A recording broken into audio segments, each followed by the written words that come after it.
दोस्तों, लड़कियों को किसी पर विश्वास और दोस्ती सोच समझकर करनी चाहिए, वरना जिंदगी कई बार ऐसे मोड़ पर भी ले जाती है जिसकी उम्मीद नहीं की जाती। नेपाल से भारत पढ़ने के लिए आई इस लड़की ने शायद ही कभी सोचा हो कि जिस लड़के पर वह हद से ज्यादा भरोसा करती थी वह उसके साथ धोखे का खेल खेलेगा। इंजीनियर बनने का सपना देखने वाली 20 साल की प्रकृति को ऐसे हालात में पहुंचा दिया गया कि उसके लिए अब न्याय की मांग की जाने लगती है। बड़ी बात यह है कि उसके लिए हक की आवाज उठाने वाले स्टूडेंट्स की आवाज को दबाने की भी कोशिश की गई, लेकिन ऐसा नहीं हो सका और यह सामाजिक मुद्दा बन गया, जिसके बाद यूनिवर्सिटी के स्टाफ को भी इसकी कीमत चुकानी पड़ी। आखिर ऐसी नौबत आई क्यों थी?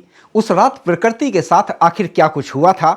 आरोपी लड़का, जिसका सोच में डालने वाला ऑडियो भी सामने आ चुका है, वह क्या कुछ बताता है, यह भी हैरान करता है। दरअसल मूल रूप से नेपाल की रहने वाली 20 साल की प्रकृति लामसाल ओडिशा के भुवनेश्वर स्थित Kalinga institute of industrial technology KIIT university में बीटेक 3rd ईयर में कंप्यूटर साइंस की छात्रा थी। प्रकृति अपने सपनों के साथ जी रही थी और जिंदगी में आगे बढ़ने का सपना देखती थी। वह कैंपस में ही बने हॉस्टल में रहा करती थी, लेकिन एक दिन वह अपने कमरे में मृत पाई जाती है। कहा गया कि उसने खुद ही दुनिया को अलविदा कहा, लेकिन बड़ा सवाल तो यह था कि आखिर ऐसी नौबत आई क्यों? शुरुआती पड़ताल में यह सामने आया कि एक लड़के के साथ उसके दोस्ताना रिश्ते थे, वह उसे हद दर्जे तक परेशान किया करता था। इसका एक ऑडियो भी सामने आया जिसमें वह काफी बातें करता सुनाई पड़ता है। आरोप है कि प्रकृति ने लड़के को लेकर यूनिवर्सिटी प्रशासन से शिकायतें भी की थी, लेकिन उसकी शिकायतों पर कभी कोई कार्रवाई नहीं की गई। एक चर्चा यह निकली कि प्रकृति को कमरे में बाद में लाकर रखा गया। प्रकृति को न्याय के लिए छात्र छात्राएं सड़कों पर आ जाते हैं,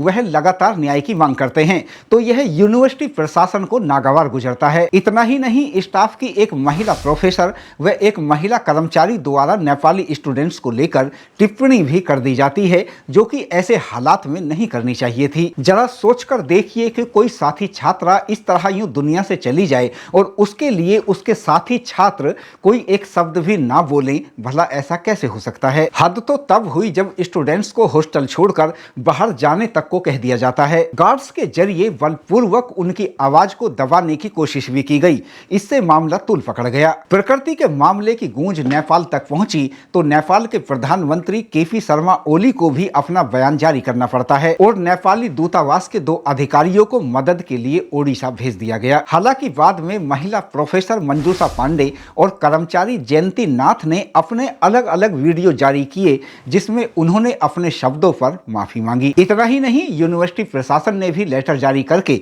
माफी मांगी और स्टाफ के कुछ लोगों को हटा दिया गया। बलपूर्वक छात्रों की आवाज को दबाने की कोशिश करने वाले यूनिवर्सिटी के 2 गार्ड व अन्य को सलाखों में भेज दिया जाता है। दोस्तों, मामले के मुख्य आरोपी छात्र आदिक श्रीवास्तव को पकड़ लिया जाता है और उससे पूछताछ की जाती है। इसके साथ ही उसके मोबाइल सहित अन्य सामान को भी जब्त कर लिया जाता है।